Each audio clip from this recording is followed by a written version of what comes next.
avec la partie 2 sur la dépression. J'avais fait un précédent podcast pour donner mon témoignage par rapport à la dépression, ce que j'avais vécu, le nombre d'années que j'avais fait dans la dépression et les nombreuses difficultés que j'avais rencontrées. Et le Seigneur m'a mis à cœur de faire une partie 2 afin de rentrer en profondeur sur certains sujets, les causes, les facteurs de la dépression, et etc. Donc, tout d'abord, nous allons voir ensemble les différents signes de la dépression.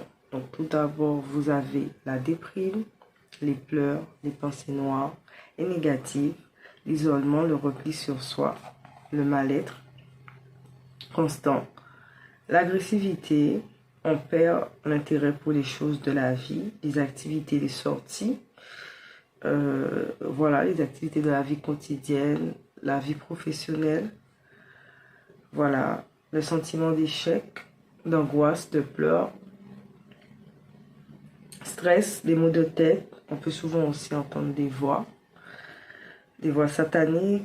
On peut développer des troubles de comportement excessifs, troubles de l'humeur, perte du sommeil, difficulté à se concentrer. Et c'est vrai qu'on vit la dépression, on sent ce vide constant, ce mal-être, on ne sait pas pourquoi, c'est inexplicable.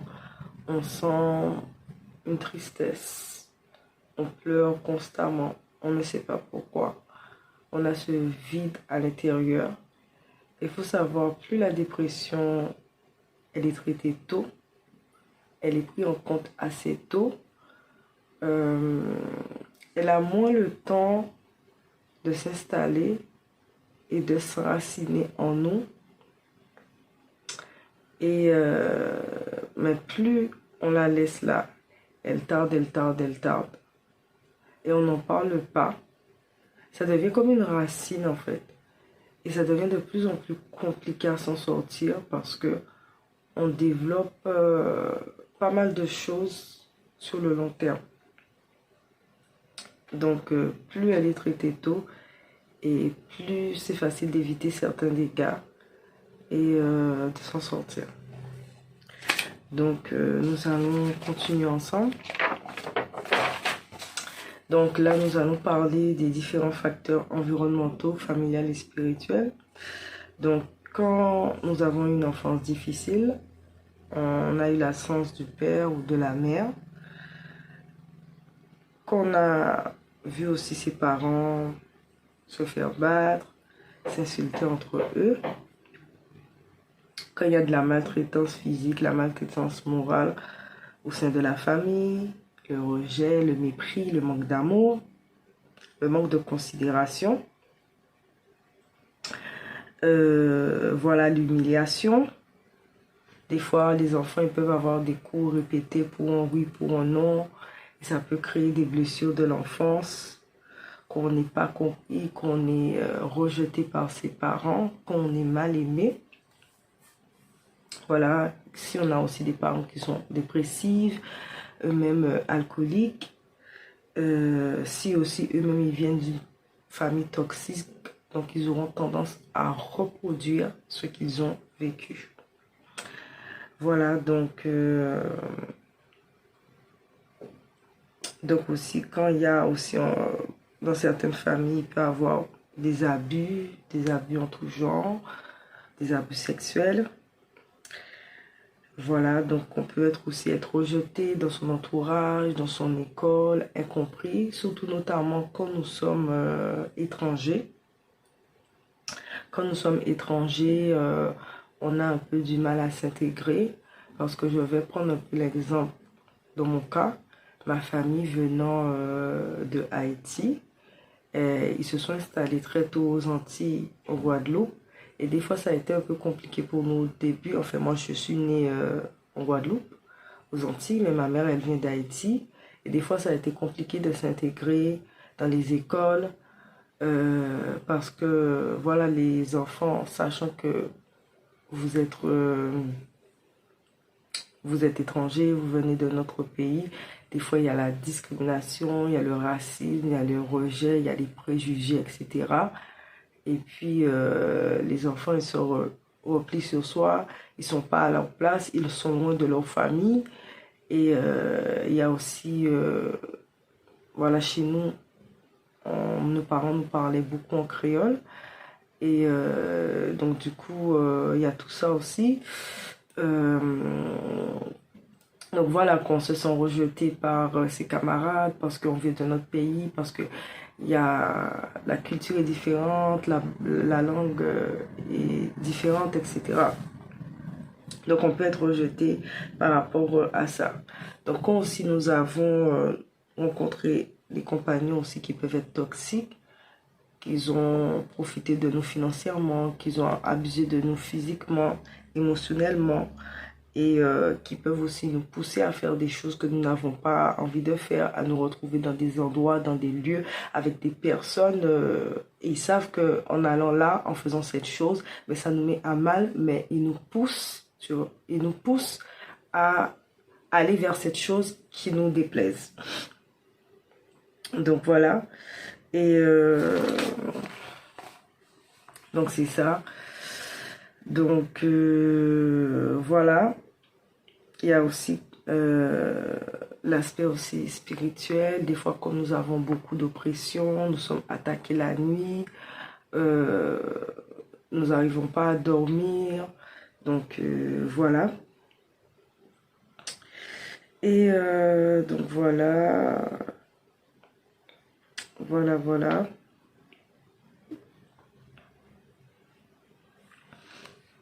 Aussi, je vais parler des choses que nous voyons et que nous entendons aux infos, puisque le Seigneur m'a donné cette révélation par rapport à ça.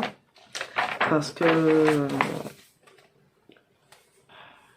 il faut savoir, quand j'étais jeune, mes parents me laissaient beaucoup devant la télé, beaucoup devant les écrans. Et des fois, en fait, j'étais amenée à tomber sur certaines choses, sur certains films. Et sans le savoir, quand on est enfant, ces choses peuvent nous affecter mentalement, psychologiquement. Et je regardais souvent des films policiers, des films de guerre, des films d'enquête criminelle, etc.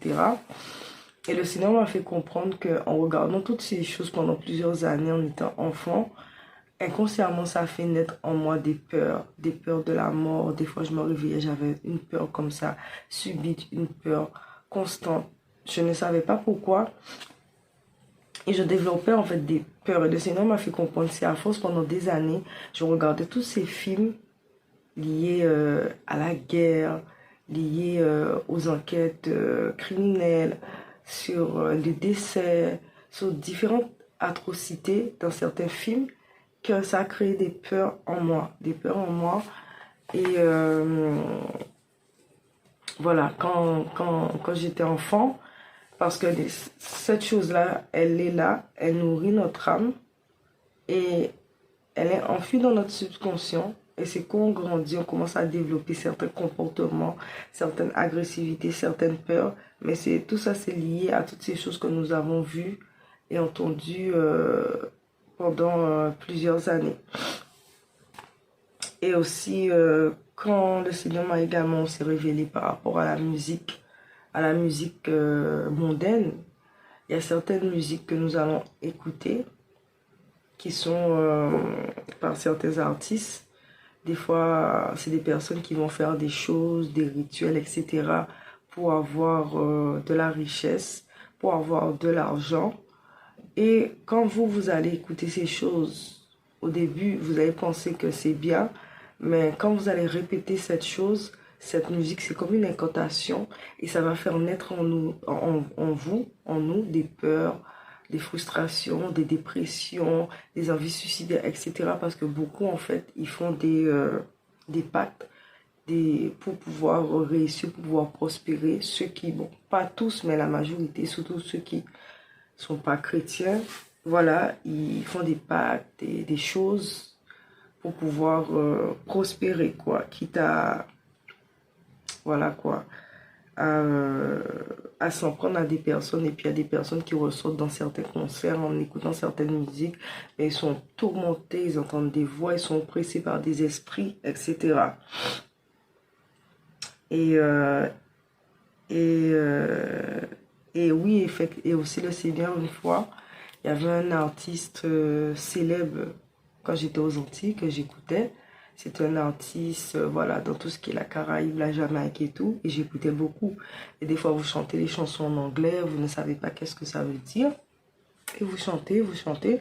Et le Seigneur, dans le rêve, il m'a dit, on est venu te délivrer de tous ces esprits qui sont rentrés en toi quand tu écoutais ce type de musique. Et j'étais choquée parce que c'est vrai, quand je suis venue au Seigneur, j'ai prié pour pas mal de choses que j'avais faites, que j'avais entendues, qui a donné accès à l'ennemi dans ma vie, les portes que j'ai ouvertes inconsciemment, mais je ne m'étais pas vraiment étalée sur toutes les choses que j'avais entendues durant de nombreuses années par rapport aux musiques mondaines, par rapport peut-être que des mots, des phrases que j'ai récitées, c'était des incantations et ça a fait rentrer des esprits.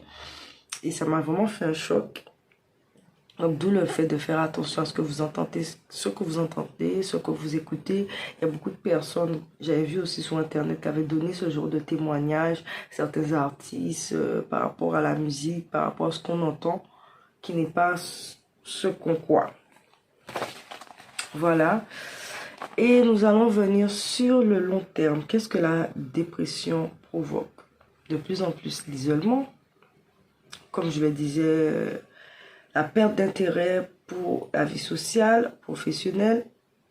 On n'a plus envie de voir personne. On n'a plus envie de sortir chez soi. Même pour manger, ça devient un défi. Et c'est vrai, quand je passais toutes ces phases de dépression, vous avez l'impression, plus vous êtes dedans, plus vous sombrez et plus vous avez du mal à vous relever. Et plus vous êtes mal et tout, plus vous êtes mal et plus vous sentez, c'est un peu comme la descente aux enfers. Et je me dis, si dans cette vie, on vit ce genre de choses, on a eu des traumatismes dans notre enfance et nous n'avons pas Dieu pour nous aider, ben c'est compliqué. C'est compliqué, on peut perdre la tête, c'est vraiment difficile. Même des fois, je me rappelle, même pour sortir de chez moi, c'était un défi. Je pouvais rester des jours, je sortais pas de chez moi. Les pensées noires s'accentuaient, les oppressions s'accentuaient, je ne mangeais pas, j'étais vraiment un état extrême, et voilà, et d'où l'importance vraiment, quand vous vivez ce genre de choses, même si c'est une personne de confiance que vous avez, qui va être là, quand elle va constater que vous êtes mal, elle va plus avoir de nouvelles de vous, elle va vous appeler et surtout, elle va prier pour vous. Et je remercie énormément le Seigneur parce que quand ces temps-ci, je passais des moments difficiles dans la dépression. Et franchement, c'était compliqué parce que quand vous vivez ça, vous en avez marre, vous avez juste envie que ça en finisse. Vous ne comprenez pas pourquoi vous avez ce mal-être constant à l'intérieur. Vous êtes mal en fait. Vous êtes mal à l'intérieur de vous. Vous n'avez pas envie d'être comme ça. Mais c'est plus fort que vous ne comprenez pas pourquoi vous êtes mal, pourquoi vous êtes triste dans votre cœur, vous êtes triste dans votre âme. Et tout ça, c'est lié à toutes les blessures qu'on a eues, qui a affecté notre âme, qui a affecté notre esprit. Et d'où l'importance de faire ce travail de guérison intérieure pour aller mieux. Mais ça se fait petit à petit. Ne soyez pas trop dur avec vous-même. Le Seigneur agit étape par étape. Certaines personnes, ça peut prendre 1 mois, 2 mois, 3 mois, 5 ans. Mais le Seigneur, il va vous aider. Il va passer par différents canaux, par différentes personnes, va mettre des livres autour de vous, va mettre des conférences, va mettre des coachs autour de vous, des psychologues qui vont vous aider. Parce que moi, je voulais que, voilà, quand je vivais ces choses, que ça se termine vite, que du jour au lendemain que j'aille bien, je ne comprenais pas pourquoi encore j'étais mal, je ne comprenais pas pourquoi je pleurais, pourquoi je souffrais dans mon âme. Mais le fait que j'avais vécu tellement de choses depuis mon enfance, depuis le bas âge, que ce soit dans mon environnement familial, dans mon quotidien, venant d'une famille dysfonctionnelle, là il y a eu un peu de la maltraitance, de la méchanceté, les abus en tout genre, qui fait que ça a été long. Et c'est pas du jour au lendemain. Et quand le Seigneur, il nous guérit, il veut nous guérir, oui, mais il veut d'abord qu'on comprenne pourquoi en fait on est arrivé là.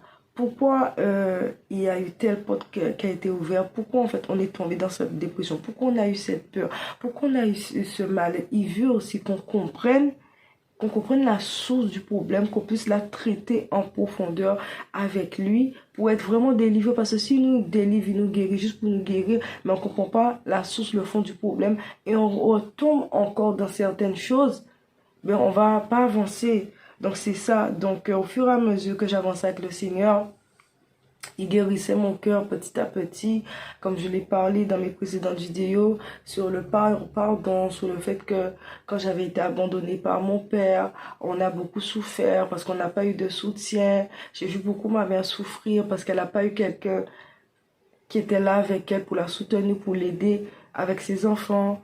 Et pour elle, en fait, elle n'imaginait pas forcément que sa vie aurait été comme ça. Elle imaginait plutôt que sa vie aurait été comme ça, avec son mari. Elle aurait eu des projets avec son mari, elle aurait été bien avec ses enfants. Donc quand tu es enfant, tu vois ta mère souffrir, tu vois tes parents souffrir, tu sens une espèce d'injustice et tu ne peux rien faire. Tu comprends pas pourquoi ton père est parti, pourquoi il t'abandonne, pourquoi il y a ci, il y a ça. Donc il y a beaucoup d'incompréhension. Donc il y a ça aussi, ce travail que le Seigneur a fait en moi. Et aussi, quand vous avez déjà ces blessures de l'enfance, de l'abandon du père, ben vous êtes déjà blessé, vous allez attirer des personnes mal intentionnées qui vont vous faire du mal et ça va créer encore un autre bagage, ça va créer encore d'autres blessures que le Seigneur va venir traiter, des abus, des maltraitances de certaines personnes, de certains hommes. Voilà, en pensant chercher de l'aide, en pensant chercher de l'amour, de l'affection, mais ces personnes, elles sont venues encore vous briser, vous casser petit à petit, vous briser, mettre des blessures. Et encore, vous tombez aussi sur des amis, des personnes que vous pensez être vos amis, qui vous aimez du fond de votre cœur. Et au fur et à mesure, en marchant avec le Seigneur vous révèle, mais ces personnes-là, elles n'étaient pas bien intentionnées. Ces personnes-là, elles ne vous voulaient pas du bien. Elles ont contribué à votre mal-être. Elles vous ont fait des choses spirituelles pour bloquer votre vie, qui fait qu'aujourd'hui, vous vivez certaines choses, vous ne pouvez pas avancer. Donc, il y a toutes ces choses-là que le Seigneur va traiter. Au fur et à mesure, il va vous révéler une chose, pour pouvoir travailler en profondeur avec vous et vous permettre de guérir et d'être totalement vous-même et épanoui dans votre vie, épanoui dans vos relations, épanoui, voilà quoi, dans la vie. Mais si on a ces poids sur nous, on ne peut pas avancer, on ne peut pas vraiment être bien. Donc je continue, donc je disais sur le long terme, on développe une espèce de peur des autres. On a peur de se retrouver en public, on a peur d'aller vers les autres. On perd la confiance en soi, on a le manque aussi d'estime de soi. Et c'est vrai que pendant un moment, pendant longtemps, j'avais beaucoup peur de me retrouver en public, beaucoup peur de me retrouver parmi la foule. Et dès que j'étais au milieu de la foule, j'avais des peurs, je stressais, j'angoissais, je vomissais, j'en devenais malade. J'avais peur, une peur bleue des gens, une peur bleue du monde, de la foule. Dès que je me retrouvais en endroit, il y avait trop de personnes, je devais parler en public. J'étais malade, je ne comprenais pas pourquoi. Je ne comprenais pas pourquoi. Et l'isolement, voilà, on se voit comme un échec. Que rien de bon peut sortir de nous. Voilà. On a tendance à se retrouver et à se mettre dans des situations dangereuses, d'angoisse. Et on développe du stress chronique. On attire les personnes mal intentionnées, les prédateurs qui vont abuser de nous. Abus dans tout genre, parce que quand vous êtes faible émotionnellement, vous êtes vulnérable, ben, ça pousse les gens à vous faire du mal, ça pousse les gens à vous manquer de respect. Parce que quand vous ne savez pas qui vous êtes, votre identité en Christ, vous ne vous connaissez pas, et ça pousse les gens à vous faire du mal, à abuser de vous. Et donc voilà, parce qu'on attire à soi ce qu'on est, et si on ne s'aime pas à l'intérieur, ben, on va attirer des personnes qui vont nous... tout le contraire de ce qu'on ne veut pas, on va attirer des personnes qui vont nous faire du mal. Et voilà, parce que on est vulnérable. Donc voilà. Et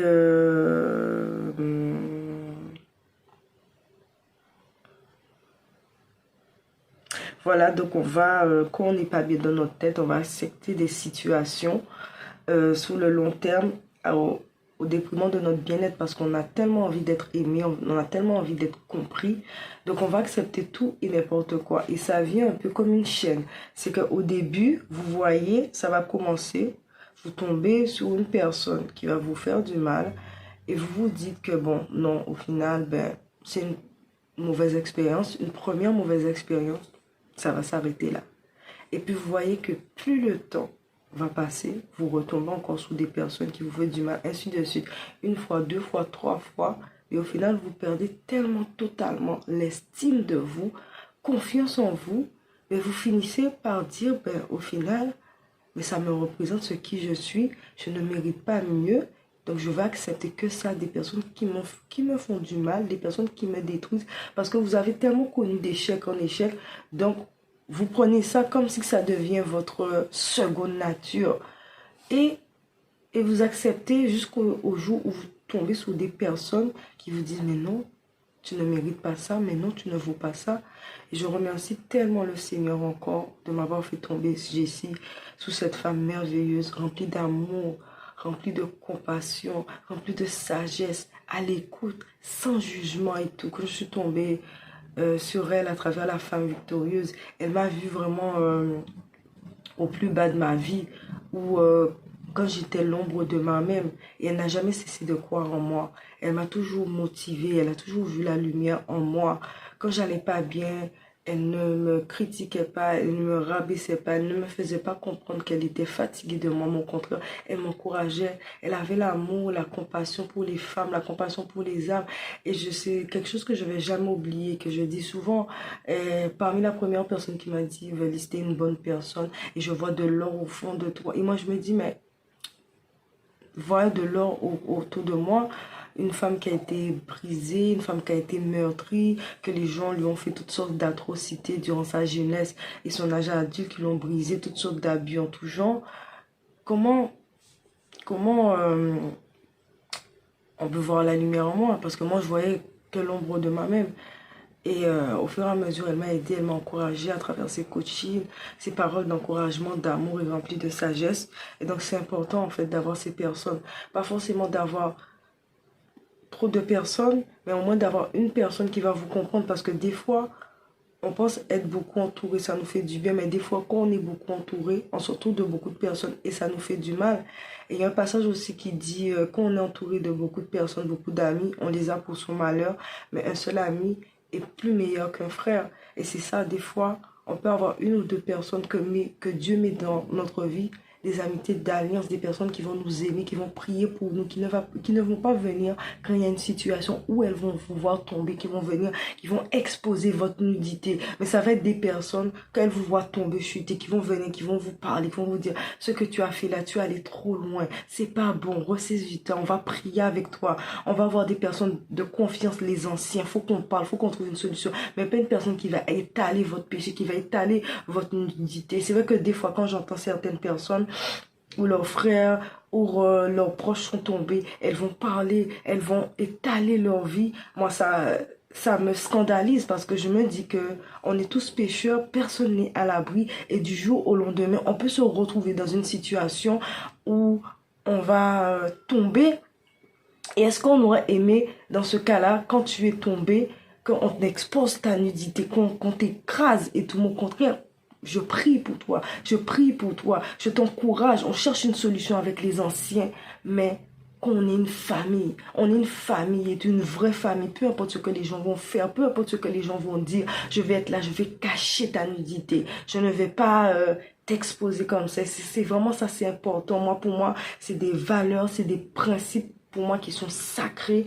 Voilà, quand on est des vrais amis, quand on s'aime et tout, on n'a pas exposé la personne comme ça, mais on doit prier ensemble, on doit parler à la personne, on doit la recadrer. Parce que si une personne dit aujourd'hui, au jour d'aujourd'hui, que je ne tombe pas, que je ne commets pas de péché, ben c'est faux. On est tous pécheurs, tant qu'on est dans ce monde-là, depuis Adam et Ève, on a péché. Il y a la nature du péché qui est en nous, qui domine en nous. Et c'est que grâce. C'est Christ nous fait grâce chaque jour de nous pardonner. Il est amour. Il nous dit 7 fois on va tomber. À chaque fois de pardonner, il nous pardonne. Quand on revient, on se repent sincèrement. Donc, se dire, venir juger une personne, rabaisser une personne, même la dame qui avait commis l'adultère, il a dit, celui qui n'a jamais péché lui jette la première pierre. Donc voilà, il dit, va, ne pêche plus. Donc c'est ça, donc être entouré des bonnes personnes qui vont vous encourager, qui vont croire en vous, voilà, des personnes, voilà, des amis, pas des personnes qui vont être là juste, voilà, mais des personnes aussi pas juste pour passer du bon temps, pas juste des personnes qui vont venir, voilà, qui sont centrées sur elles-mêmes, que quand des fois elles ont leurs problèmes, elles viennent, elles déversent leur sac, mais quand vous êtes là, vous êtes mal, elles sont pas attentives à vous, c'est pas leur problème, mais vraiment des personnes qui vont être à l'écoute à vous, qui vont être sensibles à vous, qui vont vous encourager, vraiment des frères, des sœurs. Je prie vraiment pour que le Seigneur vous donne ce genre de personnes qui va vous aider. Donc voilà, et donc je disais, voilà, donc quand sur le long terme, ça attire voilà, ce type de personnes qui vont nous faire du mal, les prédateurs, ils sentent, voilà, ils sentent les personnes qui sont mal, ils sentent les personnes qui sont pas bien, et voilà, quand on s'aime pas, bon, on attire le manque de respect et tout, etc. On peut devenir aussi une personne agressive, on est sur l'offensive, on se crée une carapace et tout. Et ça, c'est le piège du diable pour nous pousser encore de plus en plus dans l'isolement, de plus en plus dans la solitude pour pouvoir nous détruire. Et des fois, il est important qu'on ne comprend pas une situation, qu'on ne comprend pas une personne, de ne pas juger. Parce que c'est vrai que moi, je me suis retrouvée un peu dans certaines situations où je revivais ces choses. C'était difficile pour moi de m'en sortir. J'avais l'impression, malgré ma bonne volonté, malgré mes efforts de moi-même, en fait, je n'arrivais pas. C'était dur, mais c'était dur, c'était un combat. Et des fois, quand vous tombez sur des personnes qui viennent peut-être avec des mauvais propos, elles pensent vous aider, mais elles arrivent avec des mots durs. Elles vous rappellent en fait votre état, elles vous rappellent votre mal-être. Alors que non, vous n'avez pas besoin de ça. Je suis tombée sur des personnes, des proches, des soeurs qui sont venues. Oui, voilà, t'es comme ci, t'es comme ça, voilà, tu souffres, tu rabâches tout le temps la même chose. T'es un peu en mode victime, traumatisé, etc. contre voix. Non, je sais déjà ce que je vis, mais j'ai pas besoin de ça. J'ai pas besoin que tu me rappelles ma condition, au contraire. J'ai besoin que tu pries pour moi. J'ai besoin que tu m'encourages. Que c'est facile de critiquer. Mais il faut apporter une solution. Parce que chaque personne a un vécu différent, un passé différent. Toi, tu n'as pas mon vécu, tu n'as pas mon passé, tu ne sais pas ce que j'ai vécu. Et ça, c'est important de faire attention à qui on parle, de faire attention à qui on raconte ses problèmes, à qui on nous sabouche. Parce que des fois, on pense que on va aller vers une personne et elle va nous écouter, mais au contraire, elle va encore plus nous offenser. C'était ça, c'était un peu ce que j'ai vécu. Mais cette personne pourrait la penser bien faire, mais elle m'a mis encore plus bas que terre, et ça m'a un peu cassé, ça m'a un peu détruite. Mais je remercie le Seigneur parce qu'à travers aussi cette situation, dans chaque situation, il faut voir aussi un peu je dirais, le bon et le mauvais côté des choses. Cette situation, je remercie Dieu parce que ça m'a permis de me remettre en question, à savoir à qui je dois parler, à qui je ne dois pas parler, quelles limites je dois mettre à certaines personnes dans ma vie, quelle personne que je peux considérer, je peux dire, c'est mon frère, c'est ma soeur, c'est mon ami, quelle personne qui est à la maturité, la sagesse spirituelle de se dire, bon, voilà, j'ai constaté qu'une personne vit certaines choses, elle va se dire, Saint-Esprit, est-ce que cette personne, elle vit cette chose? J'ai envie de lui parler pour l'aider. Est-ce que je peux lui parler? Comment je peux lui parler? Comment je peux dire les mots pour que ça puisse être constructif et non destructeur? Et donc voilà, ça m'a permis de me remettre en question, à savoir à qui je dois parler quand ça va pas et quelle personne a accès dans ma vie, quelle limite que je dois mettre. C'est ça, voilà, mettre une limite aux gens, se faire respecter et mettre la limite à la personne, parce que des fois il y a certaines personnes qui pensent que quand elles sont proches de nous, elles peuvent se permettre de dire tout et n'importe quoi, mettre des limites aux gens et savoir qui peut rentrer dans notre vie. À quel moment je peux dire que toi tu es intime avec moi, toi tu es ma soeur, tu es mon frère, tu peux me dire certaines choses. Donc c'est ça. Donc tout ça, je remercie le Seigneur. Ça m'a permis aussi de me recadrer, d'être encore plus attentive, plus à l'écoute à mon environnement, cerner aussi les personnes. C'est pas parce qu'on se dit bonjour tous les jours, on se voit, on est frères et sœurs, que forcément on est proche, on est amis, on se connaît, ou tu me connais en dehors de l'église, tu sais qui je suis, tu connais mon vécu, tu as appris à me connaître. Non, donc c'est ça. Donc les gens, ils vous connaissent pas, mais ils se permettent de vous dire tout n'importe quoi. Donc il faut vraiment faire attention à ça, à votre entourage, aux fréquentations, aux personnes à qui vous faites rentrer dans votre vie. Des personnes, est-ce qu'elles sont compatibles avec vous, votre personnalité, votre tempérament, etc. Donc, il faut vraiment faire attention à ça. Et voilà.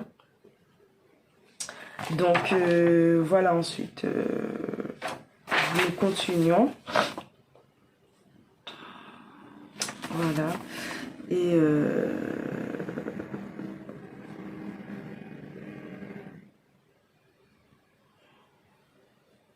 voilà, et tant que vous n'allez pas parler de cette chose, vous allez vous taire, ça va donner la force et le dessus aux ténèbres d'agir et de prendre de l'ampleur, de s'enraciner. Donc, ne pas hésiter à parler à un pasteur, à un leader, à un coach, un psychologue. Moi, voilà, grâce à Jessie, elle m'a beaucoup aidé. Grâce à mes leaders, mes pasteurs, qui ont beaucoup prié pour moi, qui m'ont encouragé, qui m'ont motivé, qui m'ont aidé. Donc, ça m'a permis de m'en sortir. Et faut pas abandonner, faut tenir bon. Et ça va pas être facile, mais au fur et à mesure, le Seigneur mettra les bonnes personnes qui vont vous aider à aller mieux. La guérison intérieure, c'est un travail tout au long d'une vie. Voilà. Et être aussi sensible, sensible aux endroits, aux lieux qui vont vous rappeler des souvenirs et qui vont vous mettre à mal. Voilà, être sensible à ça, même il va falloir peut-être couper contact avec certains amis, certaines personnes de votre entourage qui va vous revivre certaines situations, revivre certaines scènes et qui va vous pousser à mal. Donc des fois, il faut couper contact avec des lieux où vous avez l'habitude d'aller, des fréquentations. Donc j'ai eu à le faire pour ma santé mentale. Voilà, des personnes qui ne vous valorisent pas, qui vous respectent pas, qui vous minimisent et tout. Voilà. Voilà, donc voilà, comme je le disais, vous éloignez des personnes qui vous rabaissent, qui vous minimisent pour votre bien-être mental, qui vous méprisent et qui vous ramènent constamment à votre passé, qui vous dévalorisent. Voilà, comme je le disais, entourez-vous des bonnes personnes, malgré votre souffrance, qui va savoir voir la lumière qui jaillit en vous. Voilà, qui vous manifeste de l'amour, du respect et tout. Et faites attention aussi aux sources de stress, à la pression familiale. Évitez autant que possible les conflits. Parce que moi, comme je l'expliquais précédemment, dans mon ancien poste, dans mon ancien travail et tout, j'ai eu du surmenage, du burn-out, je travaillais excessivement. Je pouvais travailler de 8h à 20h, etc. J'enchaînais beaucoup de journées. Et quand vous êtes déjà pas bien mal dans votre tête, vous ne faites pas attention à votre santé physique, votre santé mentale. Tout ça aussi, ça peut encore créer de la dépression, du mal-être. Quand il y a cette surcharge de travail, voilà, donc faites attention à ce que vous voyez, vous entendez constamment les mauvaises nouvelles, les infos à la télé, dans les médias, tout ça aussi qui va être une source d'angoisse, une source de mal-être. Voilà, faites attention à l'entourage qui a des pensées destructeurs, etc. Toujours des mauvaises choses, toujours dans la critique, toujours dans la calomnie, etc. Donc tout ça aussi inconsciemment, on ne se rend pas compte, mais c'est la somme de toutes ces petites choses qui finissent sur le long terme à agir sur notre santé mentale et le mal-être. Les mauvaises choses que l'on voit, qu'on entend aux infos, les guerres, les catastrophes, toutes les mauvaises choses. Voilà. Et voilà. Voilà. Et pour vous aider vraiment, donc j'arrive un peu vers la fin. Donc pour vous aider à sortir de cette situation, avoir des temps de qualité, des moments de pause régulière, afin de vous ressourcer, de prendre soin de vous, d'être vraiment aussi à l'écoute attentif de vous-même. Quand vous voyez que ça ne va pas, quand vous voyez que vous êtes sous-mené, quand vous voyez que vous n'en pouvez plus, prendre un temps de pause, un temps de retraite, où vous allez vous retrouver dans la face de Dieu pour entendre ce qu'il a à vous dire, pour qu'il puisse vous aider, travailler en vous, travailler votre cœur. Et tout, même si des fois les autres, ils vont pas forcément comprendre pourquoi vous prenez ce temps de retraite pour vous recentrer, pour sortir, pour chercher la face de Dieu, mais c'est nécessaire pour entendre Dieu vous parler. Des fois, on peut pas entendre Dieu parce qu'il y a trop de choses autour de nous, il y a trop de bruit. Donc c'est important d'avoir ce temps de retraite, ce temps où vous allez vous retrouver avec vous-même, passer des temps de qualité, faire des sorties, faire des choses qui vous fait plaisir, un restaurant, un petit cinéma, une petite sortie en plein air, vous retrouvez avec une personne de confiance où vous allez parler, échanger, etc. Voilà, donc comme je le disais précédemment, cultivez la paix, évitez de rentrer dans des débats, dans des combats qui ne vous concernent pas parce que des fois, inconsciemment, on va vouloir rentrer dans des causes, dans des combats qui ne sont pas les nôtres.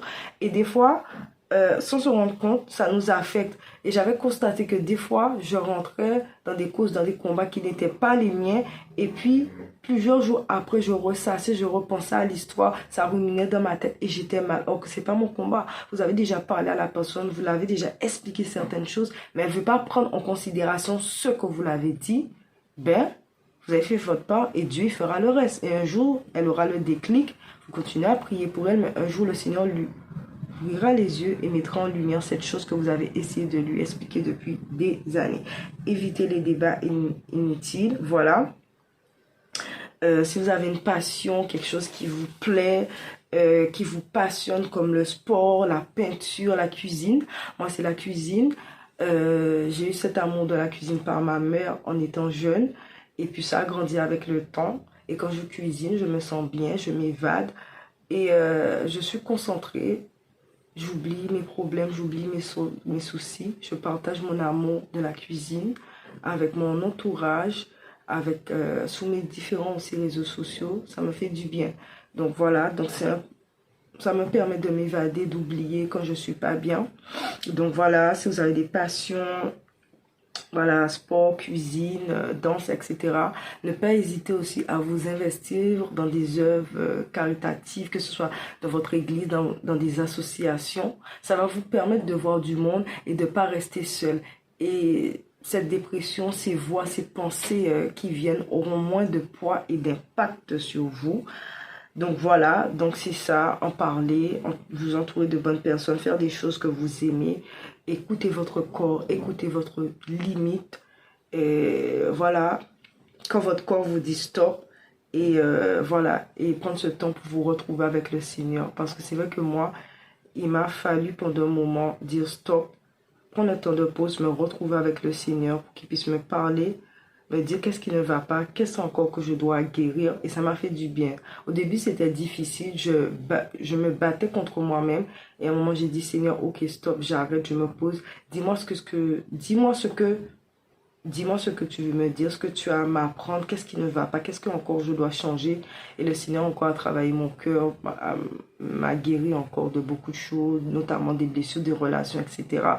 Et a travaillé mon cœur, et a pu faire ce travail encore de restauration. Donc le plus important, c'est d'écouter ce que Dieu vous dit, la voix intérieure du Saint-Esprit. Quand c'est le moment, il vous dit stop, arrête-toi, recentre-toi sur moi, cherche ma face, j'ai à te parler, j'ai des choses à te dire, va à tel endroit, va dans telle conférence, va dans tel lieu qui va vous aider.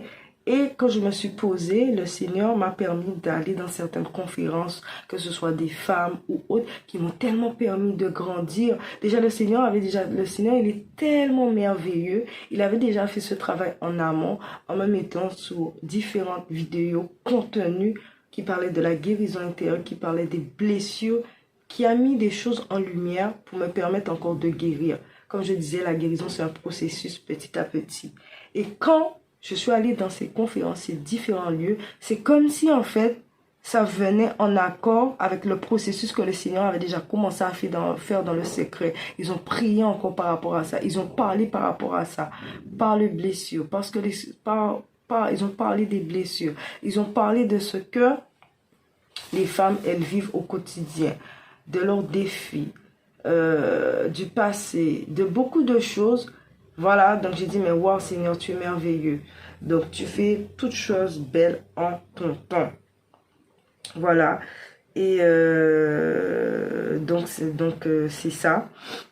Je suis ressortie de ces conférences changée. Je suis rentrée en étant une personne et j'étais une autre personne, quoi. Ma façon de penser avait changé, mon mindset avait changé, ça m'a boosté, ça m'a encouragé de voir des femmes qui sont passées par tellement de choses compliquées dans leur vie, mais le Seigneur les a relevées, le Seigneur les a utilisées puissamment, malgré leur vécu, malgré leur souffrance et tout, ça m'a reboosté, ça m'a permis de reprendre confiance en moi. J'avais l'impression de sentir une armée de femmes qui se soutenaient, une armée de femmes qui s'encourageaient, une armée de femmes qui étaient bienveillantes, qui s'étiraient, qui se boostaient, qui se motivaient pour pouvoir se déployer et tirer le meilleur d'elles-mêmes pour entrer dans leur destinée. Et malgré tout ce qu'elles ont pu vivre dans leur vie, le Seigneur a des belles choses à faire. Donc c'est important des fois de faire des conférences, d'aller dans certains lieux pour booster notre foi et de voir que non, c'est pas fini, que des femmes ont vécu des choses comme toi. Si elles sont sorties de là, et moi aussi, je peux y arriver. Voilà. Et donc voilà. Et comme je disais, sur le fait d'avoir une personne de confiance, je vais lire un petit passage dans Genèse qui dit « Il n'est pas bon que l'homme soit seul ». Et dans Ecclésiaste 4:10 qui dit « Car s'il tombe, l'un relève son compagnon, mais malheur à celui qui est seul et qui tombe sans avoir un second pour le relever. » Voilà, donc c'est ça. Et comme je disais aussi, connaître les éléments déclencheurs, qu'est-ce qui nous pousse à retomber dans certaines choses, être en colère, à ne pas être bien. Donc voilà. Faire le constat aussi dans notre famille, observer de voir s'il y a aussi avant nous des personnes qui sont sujets à la dépression, des personnes qui sont sujets au mal-être. Est-ce que ça se transmet de génération en génération? Parce que ça peut être des liens, quoi, des liens transgénérationnels, de colère, de dépression, de mal-être qu'on transmet de génération. Il va falloir prier, jeûner, chercher la face de Dieu pour qu'il puisse couper cela, pour pas que vos enfants, vos petits-enfants aussi subissent la dépression, subissent le mal-être, subissent les abus. C'est vraiment important de couper cette chaîne, de faire ce constat s'il y a des personnes qui ont vécu des abus, s'il y a des personnes qui ont des troubles, etc. Donc voilà. Se poser voilà, pourquoi ma famille est ainsi? Est-ce que c'est que moi? Est-ce que d'autres membres de ma famille ont été touchés? Parce qu'il faut savoir que la dépression aussi se transmet depuis dans le ventre. Le Seigneur m'avait révélé cela. Quand il m'avait révélé aussi que ma mère, elle n'était pas bien, elle était mal, dépressive, j'étais un peu choquée. Parce que c'est vrai que je savais qu'elle avait vécu pas mal de choses dans sa vie, mais je pensais pas, tu vois, vous voyez, excusez-moi, qu'elle souffrait de cela.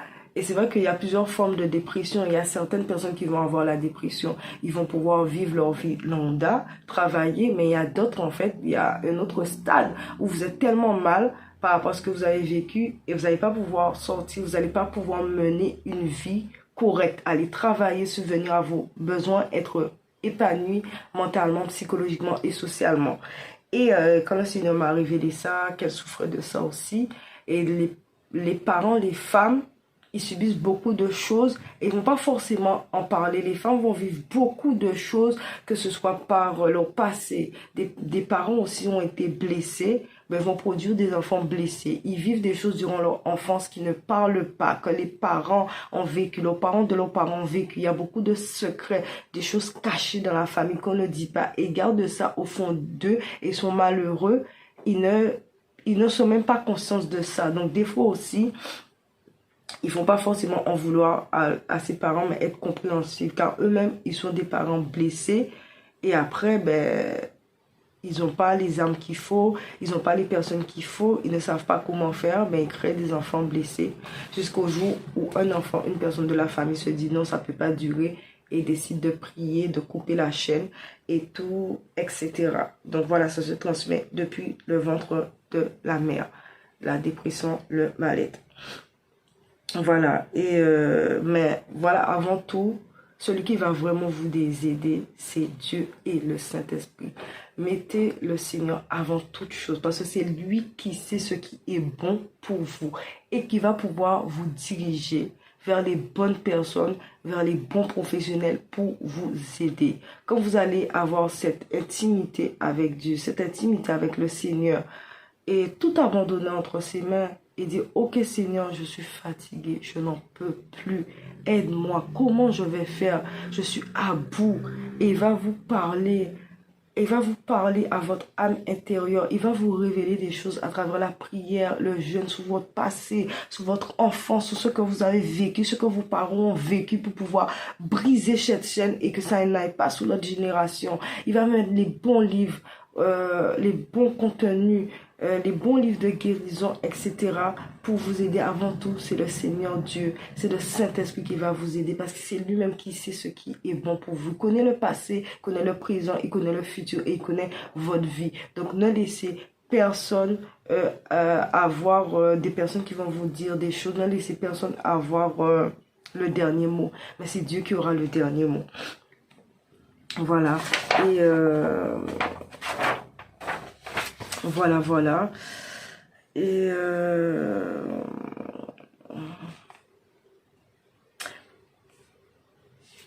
voilà, donc là, comme je le disais, la prière aussi entre frères et sœurs m'a beaucoup aidé. La prière en groupe, la prière en famille aussi m'a vraiment beaucoup aidé parce que le Seigneur dit dans Jacques 5,16, confessez donc vos péchés les uns aux autres et priez les uns pour les autres afin que vous soyez guéris. Donc, vous voyez, la prière fervente du juste a une grande efficacité.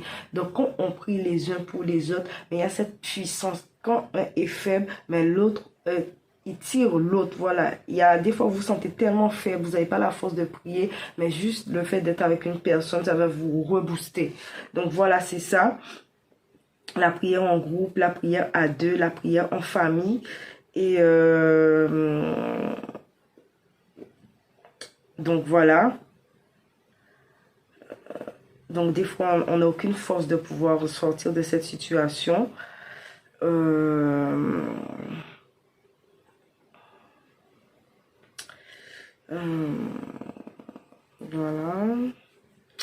Donc, voilà. Donc, comme je le disais, de ne pas être trop dur avec vous-même. Ça prendra le temps que ça prendra, mais laissez Dieu agir. Il peut le faire.